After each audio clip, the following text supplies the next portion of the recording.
Om Namo Bhagavate Vasudevaya.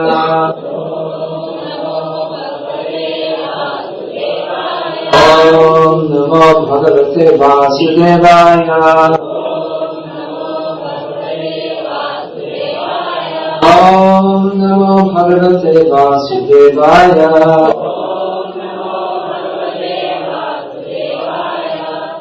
Bhagavad-gita as it is, Chapter 6, Text 5, translation and commentary by His Divine Grace Srila A.C. Bhakti Swami Prabhupada, Founder Acharya.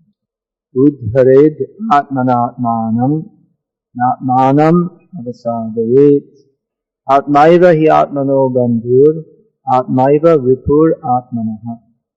One must deliver himself with the help of his mind and not degrade himself. The mind is the friend of the conditioned soul and his enemy as well. The word Atma denotes body, mind and soul, depending upon different circumstances. In the yoga system, the mind and the conditioned soul are especially important. Since the mind is the central point of yoga practice, Atma refers here to the mind. The purpose of the yoga system is to control the mind and draw it away from attachment to sense objects. It is stressed herein that the mind must be so trained that it can deliver the conditioned soul from the maya of nescience. Here, maya is M-I-R-E, an English word, not maya. Maya means, this English word means like filth.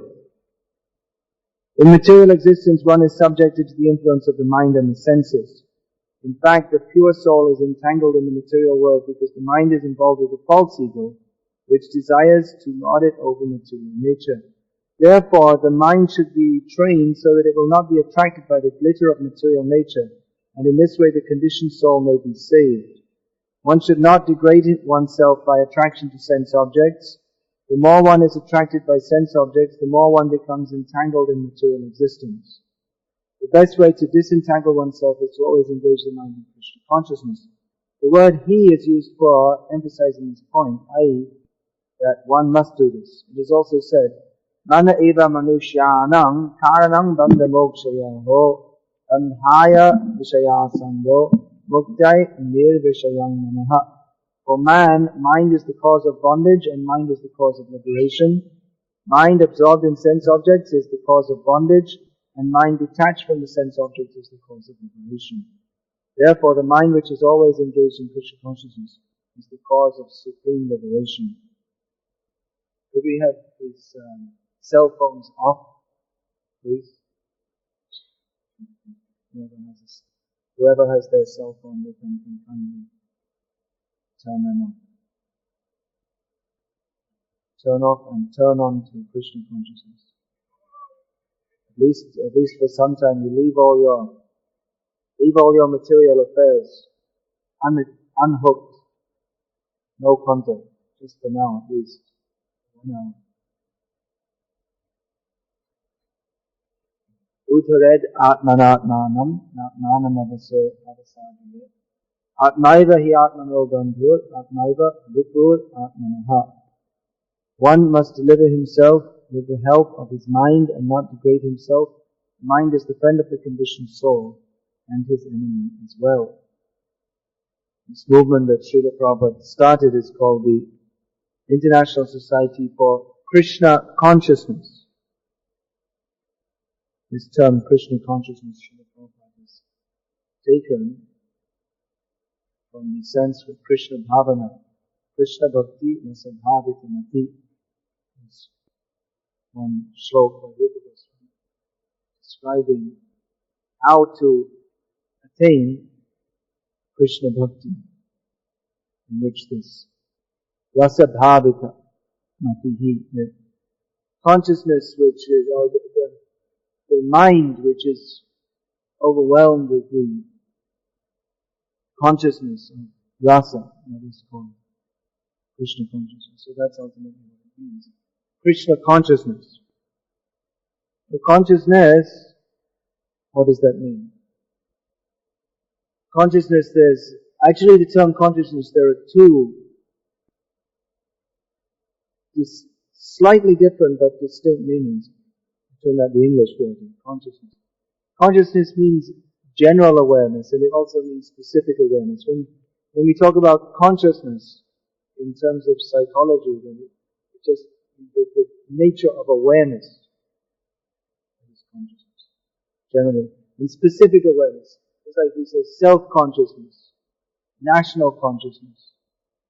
When the awareness is focused in a particular subject, then that's another meaning of the word, another shade of the meaning of the word consciousness.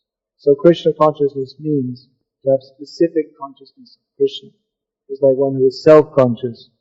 He's very much aware how people are looking at him, what he looks like, and especially in the modern age, that's very much promoted. You see people always combing their hair, and they're very much, especially ladies, at least in the Western world, they'll spend. I saw my sisters in the museum, they'd spend 1.5 to 2 hours painting their face in different ways, different things, combing their hair and so many things, because they're very much considering the self to be the body, they're very concerned what other people think of their selves. So that's self-consciousness. So national consciousness, one is always thinking of the good of the country. It's called national consciousness. Krishna consciousness means to be conscious of Krishna. Now in material life, there's material consciousness, which means to be conscious of matter. It means that our awareness only extends to matter, and because we take the Atma, the self, to be the body, therefore we consider that how the body is interacting with matter, the body and the mind is interacting with matter. This is my self-interest. Yoga means to understand that the Atma is not the body or the mind, but that we are spiritual living beings. We have our relationship with the Paramatma to become conscious on the spiritual platform, spiritual consciousness as opposed to material consciousness.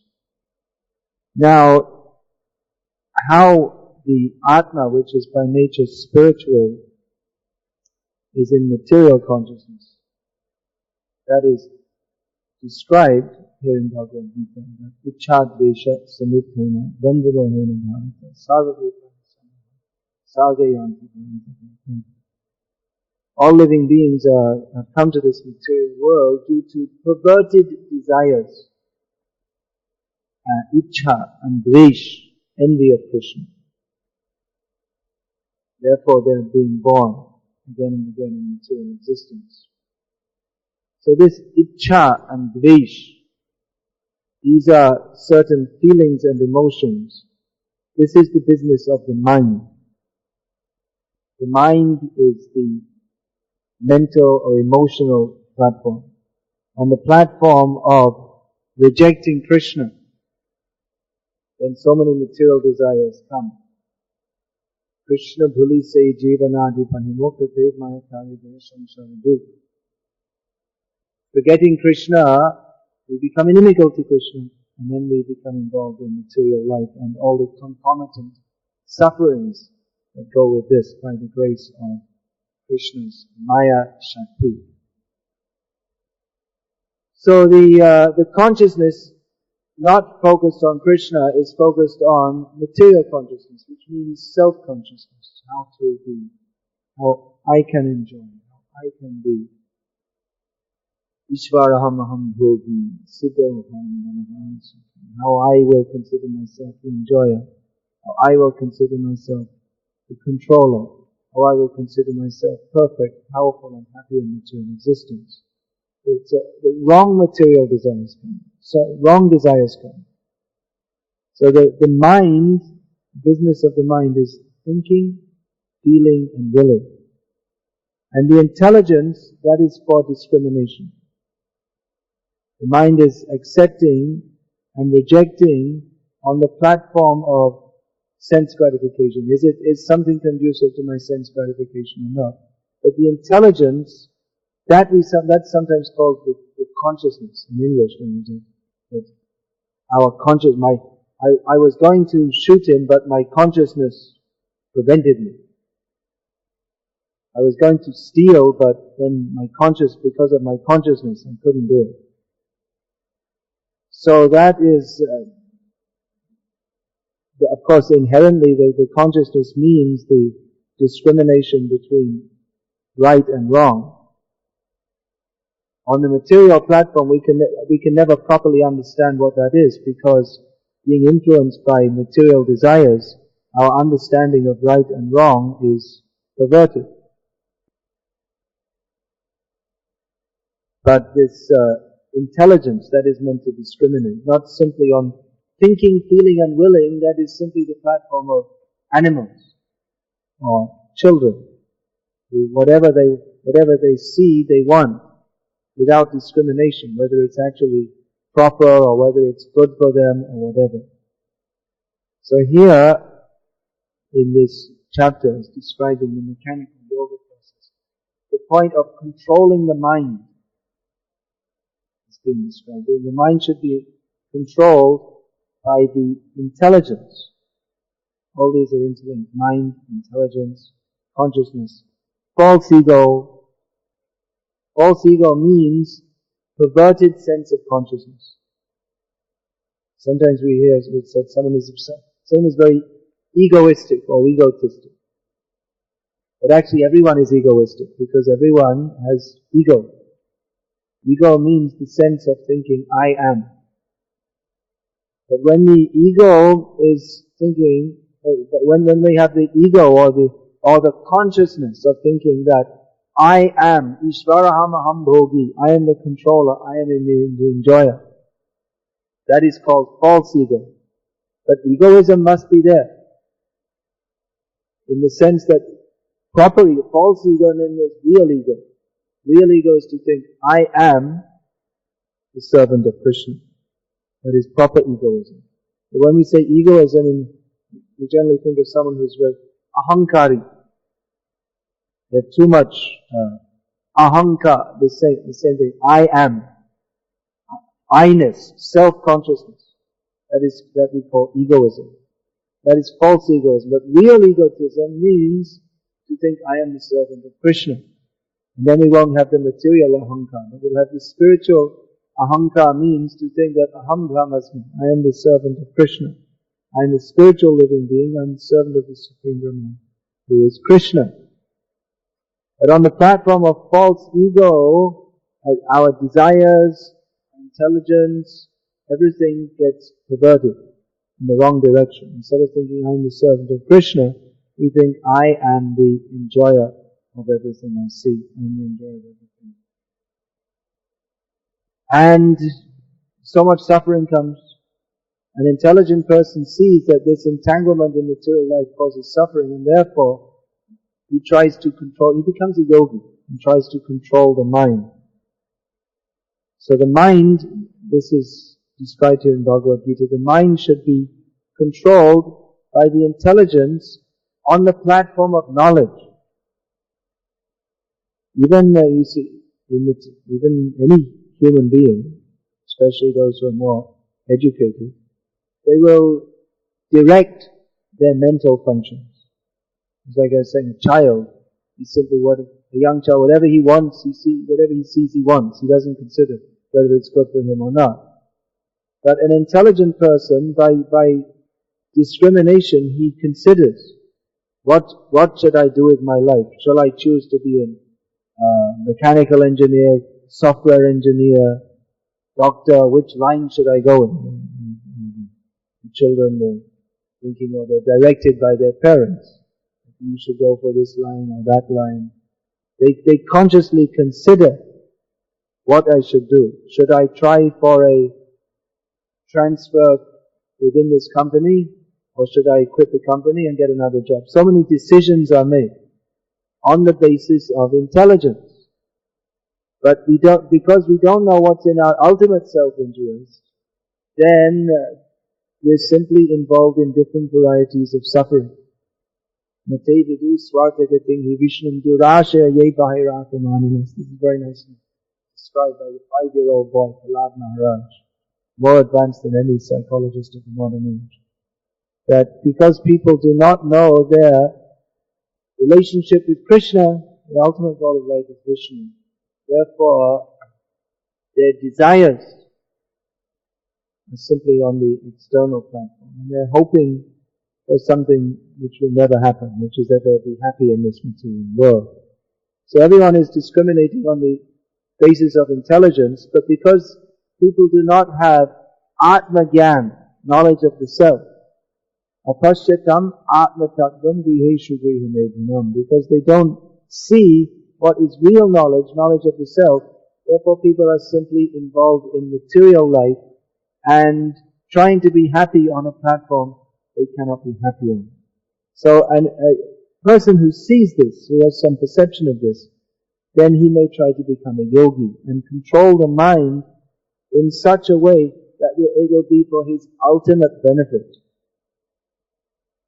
Like I said, any educated person, there is some concept of controlling the mind. Just like, for instance, there may be an exciting cricket match on TV, but if your exam is tomorrow, you control the mind. I'm talking about the materialistic person here. And your exam is tomorrow, so I have to forget that India is losing to Pakistan, and India is playing Pakistan means they're losing, presumably.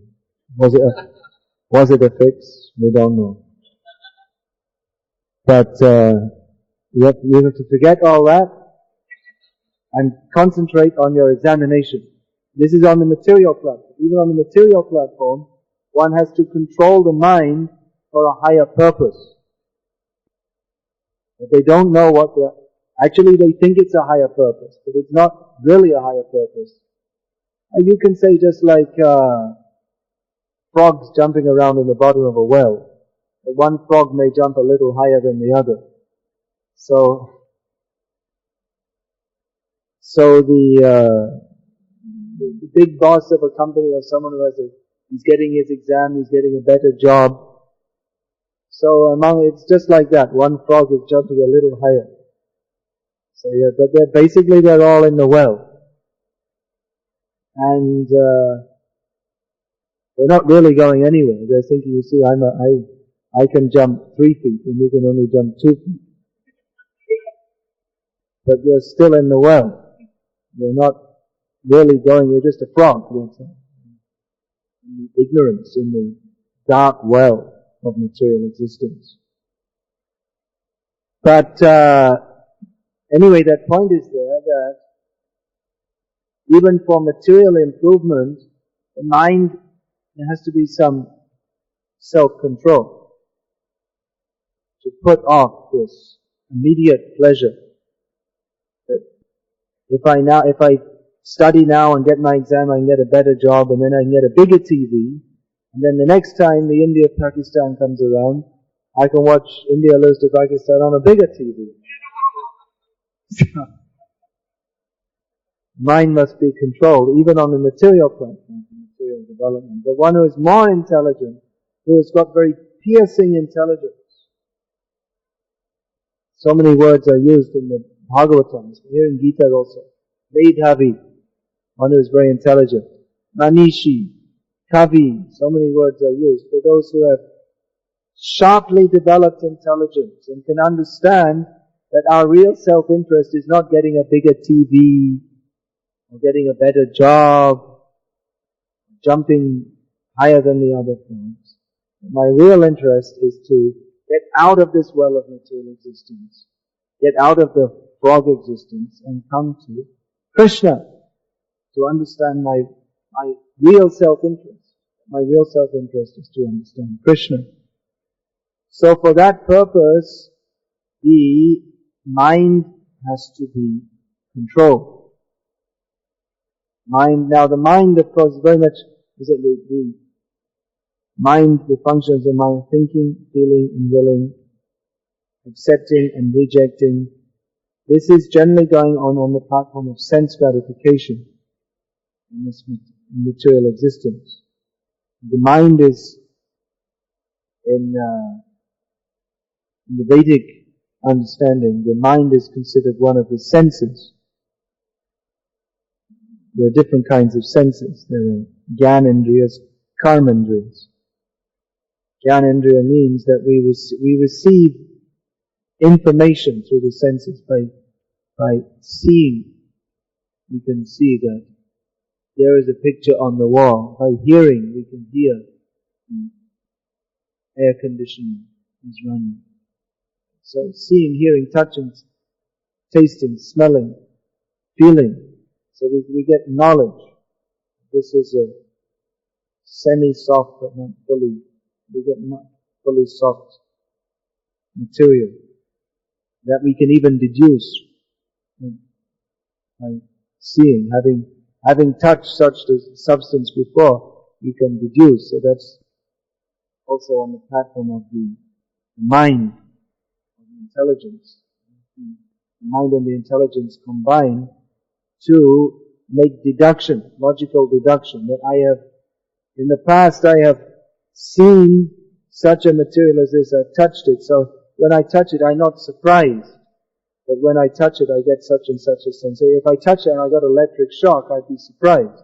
We don't expect to get an electric shock from a piece of cloth sitting on the wood. So that would be surprised. So in this way the senses interact, the mind and the intelligence interact. So just like if we see there's a body of water, we don't try to step on it, because our intelligence, we discriminate.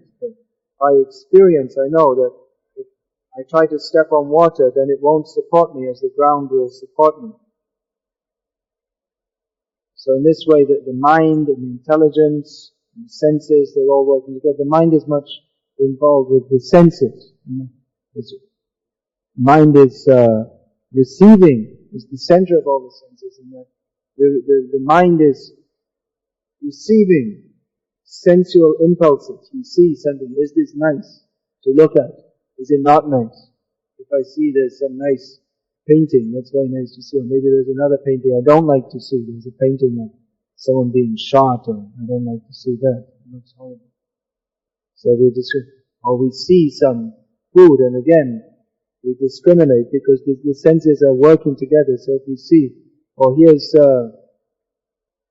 some preparation, here's some fried perella. So, because Indian people, they're mostly accustomed, but many of our Western devotees, they see it, and they think, I don't want to eat that, because they know that it's bitter flavor. They don't like that. Or the child, if he sees some medicine, he has experience. I took this yesterday, it tasted horrible. I don't want to eat, I don't want to take. So the mind is receiving sensual input. Yes, should I accept, I see this, should I accept or reject this? On the basis of sense gratification. Now, with intelligence, taking knowledge, one should learn what is actually in one's real self-interest. The sense gratification, the impulse to enjoy the senses is much exploited in the modern age. This is what marketing is all about. You just walk out in the streets, you'll find all the displays there. Clothing, shoes. There's one store here, they are filling the cars, and some gift shopping, all nonsense things they're selling. I just looked in the window, just exactly what they're selling. All simply, they're putting in the windows to it, you'll see it, and then you'll desire, I want this. Then you have to decide. But generally, because people's discrimination is very weak, they don't consider whether it's good for me or not. Especially children, their discrimination is not very strong. So the children, they're often targeted by the advertising. They buy this toy, this, that, and the parents saying, no, we can't afford it. They're discriminating. But the child's screaming and crying, no, I have to have it. Because the child is only on the emotional platform, not on the intelligent platform. I don't need this toy. I already have cupboards full of toys I don't play with. But every time they say a new one, they want to get a new one. And the shops are promoting this new toy, buy this, buy that. Or buy new clothes. You already have 6 pairs of pants and 30, wife has 45 saris and 12 pairs of shoes. But they say, look at these shoes, very nice, let me get them. You already have 12 pairs of shoes. Oh, I want more. Or more cars. I already have 5 cars already. This is a nice car. Someone who's rich enough, they like to buy. So this modern society is promoting, buy all these things. People are not discriminating whether it's actually in my best self-interest if I buy more and more things. But the modern society is promoting that because Kam, Krodh, Lobh, these 3 things, Kam and Lobh, they go together. Even the Kam, we usually take that to be it's sexual desire, but any material desire. And when that is enhanced, that you simply want to possess more and more things for sense gratification, that is Lobh. So those whose minds are not controlled, ajitendriya, uncontrolled senses, they simply want more and more things for sense gratification, not using their intelligence to consider that I already have so many things for sense gratification. They never made me happy, so why should I get more and more things? They never consider. And modern society, but they're promoting this more and more, because from the top to the bottom, people are considering that my real self-interest is simply to enjoy the senses. At the top, the people are making business, making dolls and promoting you should buy more and more saris, and they're producing more and more consumer goods. So the people at the top who are making lots of money, they're thinking, I will get more money and I will be happy. And the people, the consumer, the general consumers think, I will be happy by buying these products. But no one is happy. Because they don't know what the actual standard of happiness is. I was just seeing in the newspaper yesterday, there's a report from London how they had a riot on May Day against capitalism. So there was a young boy who had his head shaved and he had a poster on his head saying, can't you see the system is rotten through and through? They're recognizing that, the whole thing's rotten, but they're thinking that the big capitalists at the top, they've got so much money, it's the socialists are going to do it. It should be, why are they enjoying so much? We should enjoy more. We should get as much enjoyment as them. So they see that the whole system is rotten, they're correct. But they don't recognize the nature of the rottenness. They think it's rotten because I'm working so hard and this guy, he's not working any harder than me, but he's getting all the money. And he's enjoying more. But they made the mistake that no one is enjoying. And the solution is not to make a political adjustment this way, that way, the other way, so that everyone gets redistribution of wealth. And that's not the solution. The solution is to understand that all these things, they can't make us happy anyway. So what's the use? What's the use of endeavoring for material happiness when there's no such thing as material happiness anyway? But due to misdirected intelligence, which is fed by wrong information in the modern age, therefore people are simply becoming more and more foolish. Even though by intelligence they are creating more and more facilities for sense gratification. But that's not the actual function of intelligence. The real function of intelligence is to discriminate between that which is actually in our self-interest and that which is not.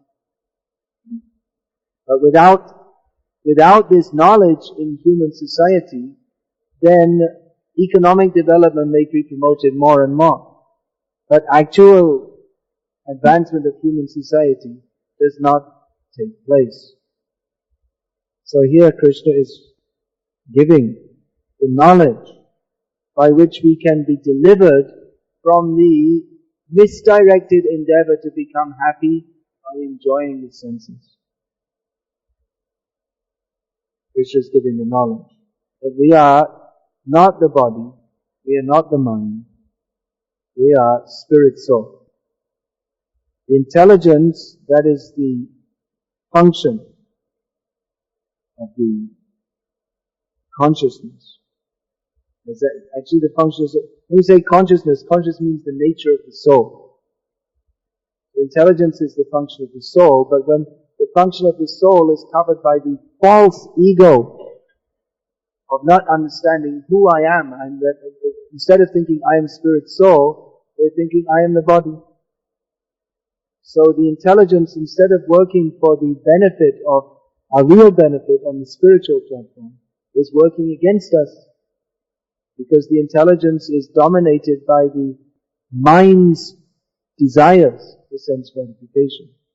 The intelligence should control the mind, but the mind, instead the intelligence is directed by the mind's desires for sense gratification, then we simply become more and more entangled in material life. In this way the mind becomes our enemy. If we're thinking, let me enjoy sense gratification, then that mental function which we think is in our self-interest is not, because it binds us in material life. It's the donkey chasing after the carrot. You can never find that happiness, because it's elusive, but you never get it. You're always thinking I'm going to get it, but you'll never get it. It's not possible. Even if you catch the carrot, you'll find that it's only a plastic carrot. There's no happiness in material life. Either way you're frustrated. You must be frustrated. That mistake they make, the system is rotten through and through. But they're thinking the rich people are enjoying, why are we not enjoying? We should get more money, then we will enjoy. But actually the rich people are suffering, and the poor people are suffering. Everyone is suffering. Everyone is frustrated. Those who have less money, they're frustrated because they want to enjoy, but they don't have the facility to. And those who have more money, they're frustrated because they're trying to enjoy, they have all facility, and still they're not happy. So either way, you're simply frustrated. That is material life. So, Krishna conscious means to become intelligent. To come to the platform of yoga means to become intelligent. Modern life means, especially in modern life, it's very fast-paced, high pressure. There's no time to think. What is actually the purpose? So, yoga practice or self-realization, that begins when you become detached from, instead of just plunging our mind, our intelligence and our senses into the endeavor for sense gratification. Just stop, think, what actually am I doing? What actually is the purpose? What actually is beneficial? Of course, to find that out, if we're in material existence, it's not very easy. We can see we may see to some extent what the problem is. But what is the solution? Why are we suffering? For that we have to take knowledge of how to apply our intelligence in such a way that it will be for our actual benefit. So, therefore, spiritual life begins with asking the right questions. Ke ami, ke nayame, jare tapatroy. Sanatana Goswami, as the ideal disciple, approached Chaitanya Mahaprabhu with the proper question. Who am I? Why am I suffering in material existence? That is the beginning of questioning. Arjuna was on a similar platform. He was on the platform of confusion. He didn't exactly ask Krishna, but who am I? Why am I suffering? But Krishna pointed out to him that you are suffering in material existence. You're confused, you're suffering. Why? Because you don't know who you are or what the real purpose of life is. If we don't know who we are, then we can't know what the purpose of our life is, what we're supposed to do, how we're supposed to live in such a way that it will be beneficial for us. So the knowledge that we have to take them. It's not, sometimes people think they'll pick up a book, teach yourself yoga, something like this, but no, it has to be learned. Tad vijnanatam sadgurumivabhiyam chet, but that one has to go to the proper source to learn, to get spiritual knowledge. One has to approach Guru who will give spiritual knowledge. Knowledge means, here Krishna says that you have to control your mind. Now, how to do that? Guru gives the knowledge by which we can help ourselves. Sometimes we hear it said that, well, everything is Guru's mercy. That's true, but that doesn't mean that we simply lie in bed all day and say that, well, everything's Guru's mercy. Let him, chant 16 rounds. Well, you're the Guru, you do it for me. It's all your mercy, so, why are you asking me to chant 16 rounds? You do it for me. No, Guru gives the knowledge of what we have to do, why we have to do it, so that we can apply that knowledge in our lives and become elevated. It's a joint effort. Guru helps, but we have to do our part also. As Prabhupada often used to say, you may be trained, ultimately you have to fly it yourself. There has to come a point where you have to fly it yourself. So a Guru gives the knowledge. Here Krishna is the ideal Guru, is giving the idea that you have to elevate yourself by your own endeavor.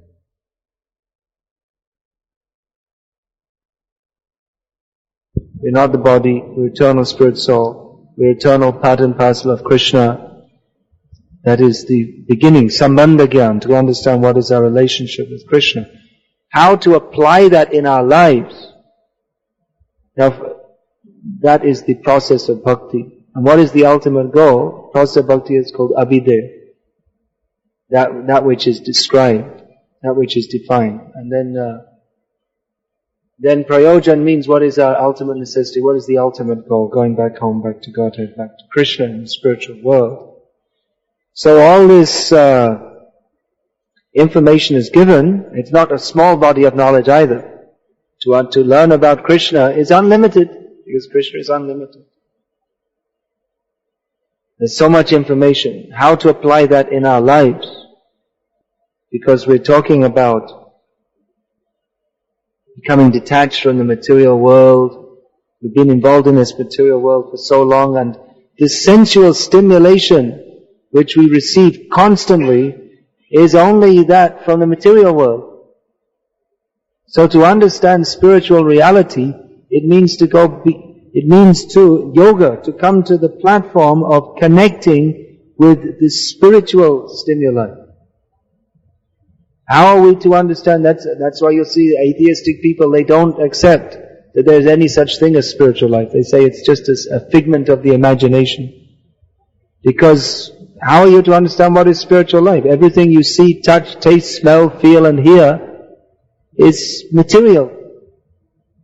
Then how are you to understand? There is God, there is spiritual experience.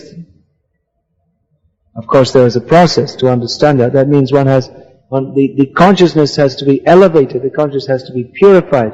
There's a process to lift the consciousness beyond the material sphere, beyond the platform of simply interacting the mind and the senses with the material sense objects. There is a process of uncovering the consciousness so that we can become attuned to spiritual stimuli. There is another platform of existence. Parastasmatu bhavanyo vyakto vyaktat sanatana. There is an eternal platform of existence which is beyond everything which is created and destroyed in this material world. So that is a finer level of consciousness. Even on the material platform, there are levels of consciousness. Some people take pleasure, just like last night, I was on the plane with sitting next to some a descendant of Kumbhakarna, it seemed to me, because, it's just like taking more and more meat and his arm in my face and beer and another beer and whiskey and it's completely gross. So that's, even on the material platform, there are some people who are very gross and there are some who are more cultured. Just like I was discussing the other day with some sannyasi godbrothers. We happened to be, somehow we were talking about Prince Charles, how he's brought up in an atmosphere which is somewhat cultured. He's expected, by his upbringing, he's some appreciation of music and art. And actually he's a philosophically minded person. The British tabloid newspapers make fun of him because he's too cultured for their understanding, the beer drinking British. So he's interested in philosophy, reincarnation, vegetarianism. He has an aesthetic sense. So to the gross beer drinking Brit, Prince Charles is something of he's an oddball, an eccentric. Because he's on a more cultured level. So even on the material platform, those who are even in material consciousness, there are levels that someone who is on a very gross platform, they can't at all appreciate. Even you see cheap wine and expensive wine. Someone who's just a cheap wino, they don't appreciate the subtleties of high class wine. That's also there. So there are levels. Now spiritual consciousness, that is in a different dimension, it's most subtle. Spiritual consciousness means to perceive that which is on a platform which is, it's on a different platform because everything on the material platform is centered around the false egoistic idea of let me enjoy. But spiritual consciousness means that having gone beyond the platform of personal sense enjoyment, when we link up with Krishna, we think how to satisfy his senses. Now for a person on the material platform, it's impossible for them to understand this. They can't, it doesn't seem to make any sense to them whatsoever. That they think that, yes, we should do everything for our enjoyment. Of course that can be, apart from gross personal self-enjoyers, those who are self-conscious, there may be expanded consciousness, just like family consciousness, national consciousness. So a person may appear to be selfless, he's doing everything for his family, or he's doing everything for his country, or he's doing everything for mankind, he's sacrificing his abilities to research some cure for AIDS or cancer or something, acting for the benefit of mankind or acting for the benefit of the animals. We should protect the animals, make sure the whales are not killed, or protest against the inhumane way they kill the cows in the slaughterhouses. You should kill them in a more humane way. They're making protests. You should kill them in such a way that they don't suffer so much. So they have a more expanded consciousness than someone who is just simply absolutely greedy. But it's also on the material platform. Ultimately, as Prabhupada exposed, that actually it's all for personal self-enjoyment. The philanthropist gets pleasure out of being known as a philanthropist. The person who is acting for the benefit of his family does so because he gets sense gratification from his family. Not sense gratification mean that there are so many different levels of sense gratification in family life. The grossest is sex enjoyment. But there's also the enjoyment of the father, the child is climbing on his lap, and the feeling that I'm protecting my child, I'm maintaining my child, the child is dependent upon me. The same thing with a dog. People like to keep pet dogs because the dog is very faithful. He's dependent upon the master. He has this sense that this is my master. So people like to keep a dog because it makes them feel good. The dog loves me. He knows that I'm his master. Whatever I say, he does. And he appreciates when I feed him. He wags his tail and licks me. So the same thing with children, and then there's the sense of being respected in society as a responsible citizen, and the pleasure of seeing your children go on to become doctors and businessmen, and you can show to others, you see, I lived my life as a successful family man. I did my duty, and my children are all very good and moral, and like this. So it's actually another form of sense gratification. And there's also the feeling that, well, my children, they'll look after me in my old age, we hope. Like this. So there are many levels of sense gratification in family life. We're thinking I'm perfectly selfless, I'm doing everything for my family, but ultimately it's all for personal sense gratification. National consciousness also. Why should you favor India over Pakistan? Why? Why the Pakistanis are, well, they're thinking the Indians are the enemy, and Indians are thinking Pakistani is the enemy. It's all meaningless. But you think, I sacrificed for my country. It's a very, very powerful motive. You see people, they go and they get shot, they get killed for the sake of my country. Whatever that means. We don't know what it means to get killed for the sake of your country, because whether you get shot dead or not, the country remains there and people are living there, and you get killed for the sake of what it means. There are some leaders there who are dominating the country, and if you don't get shot and sacrifice your life for the sake of the country, then some other leaders from another country will come. That's all. Instead, just like the British were there, they threw out the British, and instead of being exploited by the British, then you're exploited by the Indians. Maybe you feel better that instead of being cheated by the British, I'm being cheated by my fellow Indians. That's all. That is the same thing going on. So this national consciousness, it's also another kind of sense gratification. I'm doing my duty for my country. Because I feel good being shot as an Indian soldier, or whatever it is, American soldier.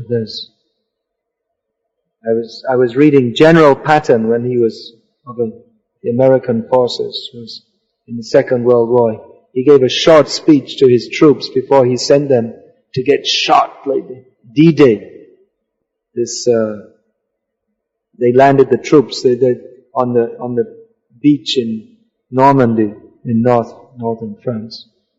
And what was going to happen, it was obvious that most of especially the first troops who came, they were all just going to get shot to pieces. 90% of them. So, General Patton gave one of this inspirational speech. And one of the things was that, he was saying that, and remember, men, in 50 years' time, when you're sitting with your grandchildren on your knee, they're going to ask you, what did you do during the Great War? So it's very emotive, you see. That you don't want to, he said, you don't want to tell them that I was shoveling something, stool, he used another word, in Minnesota. You want to show to my grandchildren, you see, I'm a hero. So this motivation, you can feel good, I'm a real man. So this is all for sense gratification. This extended sense gratification. I'm doing good for my family, I'm doing good for my country, I'm doing good for the team. In the company they try to, you have to do good for your company. Why? Some guy on top is earning. You have to be faithful to your company. So all for sense gratification. So first comes the knowledge that we are not the body, we are spirit soul. Then we can actually act for our real elevation. As long as we don't have knowledge of what the Atma is, who we are, then we may be very good, noble, moral people acting for the benefit of our family, society and country. But it's all meaningless. It's of no benefit to our family, society or country. Or to ourselves. We're thinking, I'm benefiting my family, I'm providing them the best education, they can, later on all my children will go to America and study, I'm doing the best thing for my family. But unless we teach them to become Krishna conscious, then you're simply teaching them how to become a cat or a dog, along with yourself. You'll again have family. Cat, dog, and whatever it may be. Of course, it may not be the same children as you had this time, but you'll have another set of children, cats and dogs, little puppies like this. So we may think, I'm doing good, but neither for ourselves nor for others, unless we become Krishna conscious, then, because the mind is absorbed in sense gratification, then we are becoming degraded by the mind. Therefore, first of all, we have to get the information of what is our real self-interest, and then act on that platform. We have to do it. We have to do whatever is required to become Krishna conscious and not become degraded. It's very easy to become degraded, especially in the modern age. To be degraded is considered normal. To become elevated is considered unusual. It's not only considered unusual, it's considered something socially incorrect. You're invited to a party, you have to go to a party for your company, and then you're not eating meat, you're not drinking wine. Oh, then how can you advance in your career? You can't advance because it's socially incorrect not to be a sense enjoyer. Why are you trying to be a yogi when we're here to do business? So the modern society is very much promoting gross sense gratification. It's very easy to be degraded and not very easy to become elevated, but on the spiritual platform, the decision we have to make with our intelligence is anukulyasya sankalpa pratikulyasya varjanam, to accept that which is favorable for advancement in Krishna consciousness and to reject that which is not. It's the same thing that's being said here, that one has to have the knowledge of what is favorable, one has to have the knowledge of what is not favorable and act on that platform, and in this way become elevated with the help of the mind. With the mind, instead of thinking that my enjoyment will be eat, sleep, drink, be merry and enjoy, for tomorrow we should all be dead. But rather understand that my real enjoyment is chanting Hare Krishna and being happy on that platform. So we should elevate ourselves with the help of the mind. The mind is receiving impulses to see. Yes, we should see. Put the pictures of Krishna everywhere.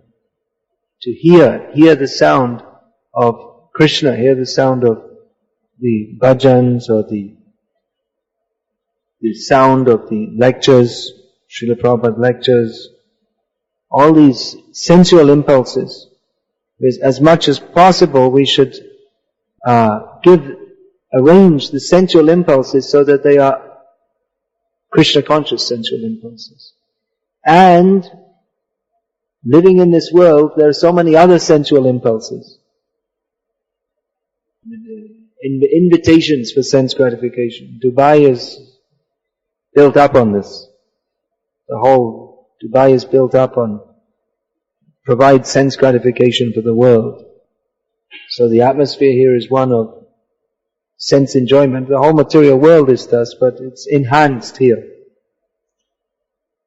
So when we see, then we have to consider, is this for my real benefit or not? And when the mind is trained, then there's There's no attraction actually. There's no attraction that now I have to buy my wife's 46th sari, or the wife herself, or the wife. Better spend the money for Krishna. We have to buy. Instead of thinking, filling the home with so many useless toys for the children, a pair of kartals, that's nice. That's it. Kartals and madanga, you can get them. Instead of wasting money watching videos, so many useless, worse than useless, because they degrade the mind.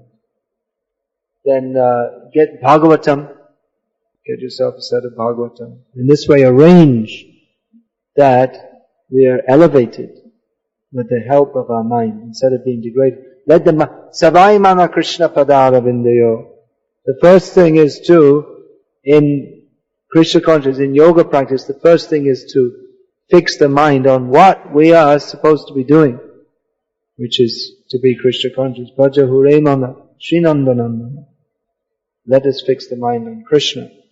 So in the beginning, with the intelligence, we have to see what we want our mind to be absorbed in. And take that training that's external and internal. Internally we have to make the determination to be Krishna conscious, and externally we take help from other devotees, from Guru, by arranging these, that we are in an atmosphere of Krishna consciousness, read the books about Krishna, hear the sound of Krishna's name being chanted.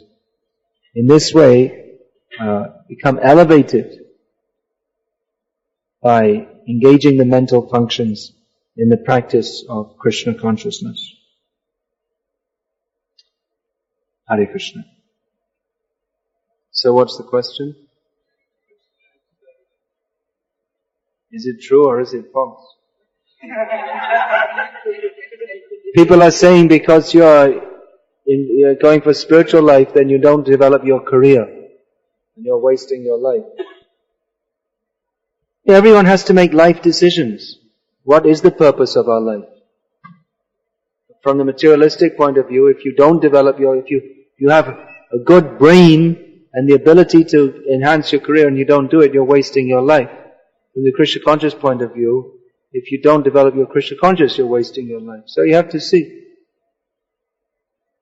Of course, Krishna consciousness is not simply a phantasmagorial endeavor. We're also living in this material world. There's consideration of how we have to live in the circumstances we are in, so that material circumstances so that our material circumstances are not at least not disturbing our spiritual, as much as possible not disturbing, and as much as possible helping. So again, we have to see everything in light of anukulyasya sankalpa, pratikulyasya varjana. What is best for our spiritual advancement? And in non-devotees, they won't understand this. So I many times quoted, I'm very happy that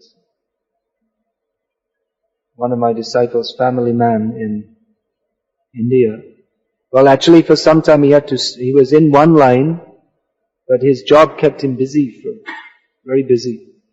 So much so he hardly had time to chant his rounds. I think there's quite a few here like that also. But then he did some course which he had to spend money for, and had to spend time doing that, so he's even more busy.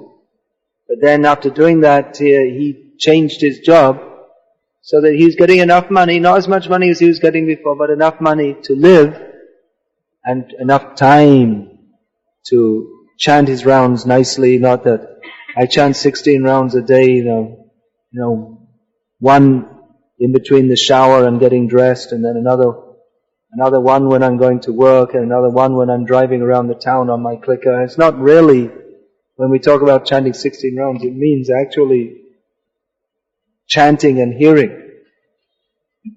More important than chanting 16 rounds is hearing 16 rounds. There's not really much point in making the sound, some kind of sound that, you're on your cell phone and then in the meantime, the phone is ringing as you're walking along the street, and then you've got your clicker and some clicks are going on. I mean, it's not so conducive for spiritual life. If we don't have time to chant 16 rounds properly, then maybe it's better to get a different job in which you can chant. I mean, what's the use? At the end of life, you say, I was CEO of a big corporation, so what? You didn't, where's the Krishna consciousness? So, it's a life decision everyone has to make. This career, it's the same thing. You become a higher jumping frog, that's all. It's of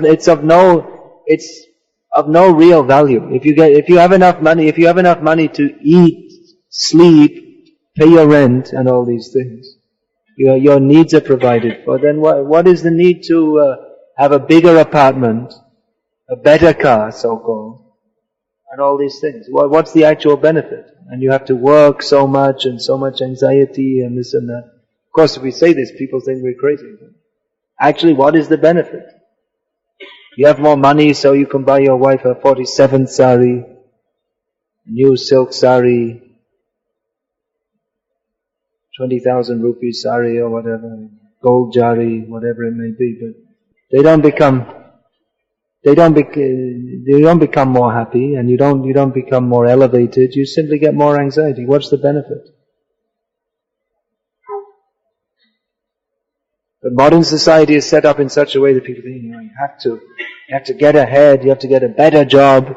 Better job means you work more hours, have more anxiety, and you also get more money, which you don't need, because you only need enough to eat and sleep and all these things. Then you think, well, for my children I have to do it. I have to send them to America, to the best school and this and that. But real benefit you have to give your children is to teach them to be Krishna conscious. It doesn't actually benefit them if they go to America and study, and mostly they all end up eating meat and everything anyway, so it's actually, instead of being beneficial for them, it's the opposite.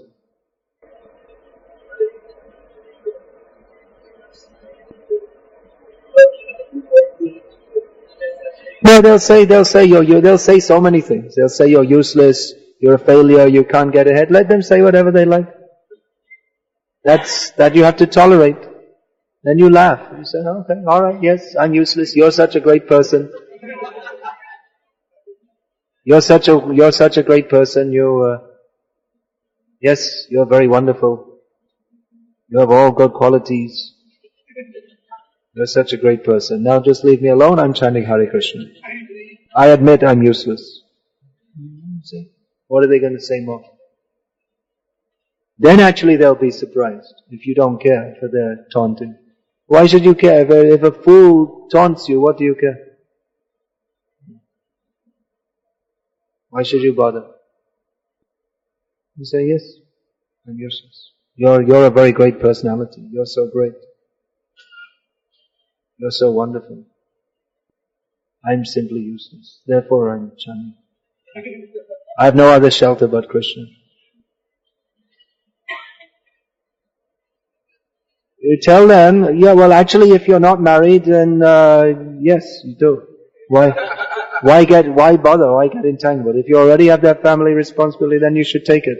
You tell them that, look sir, tell them, look, you're a materialist. I'm following spiritual life. So you do your thing, but don't give me advice on spiritual life. I have a guru for that. You don't know what to advise me. You don't know what to advise, you advise whoever you like. As far as spiritual life is concerned, I know more about that than you. So if you in this matter, I'll give you advice. You don't give me advice. You tell them like that. Another thing you tell them, I am a yogi. Chanting Hare Krishna, you are a yogi. The job, it should be conducive to spiritual life. In general, jobs are not conducive to spiritual life, but at least it's better not to be a butcher, for instance. You have to see, you have to see the individual case. Practically everything is sinful. Whatever you're doing. Selling timber is sinful. It's not as sinful as selling meat. It's also sinful because you're cutting trees unnecessarily. But then everything you're doing, you see, Dubai, all these Emirates is based on oil. That's also sinful. Extracting, the whole society is sinful. It's all interconnected, whatever you're doing. Even if you're selling milk, people are drinking it to get strength to engage in sinful activities. And they're torturing the cows. So, where is the job which is free from? Actually, Prabhupada, he wanted that, Prabhupada is saying that we should have farm communities, grow our own food, live a pure life. Get out of this stinking, disgusting, rotten through and through society. That's best. Who's got the guts to do it? That's immaterial. Ghostly form is material. It's not spiritual. They say, in English they say that's a spirit. But when Prabhupada used the word spiritual, that means on the transcendental platform. It's a subtle material body. It's not spiritual. Heard? Maharaj has been associated with Krishna consciousness now for almost 20 years. And he's a disciple of Srila Prabhupada. He basically hails from Ireland. And he has spent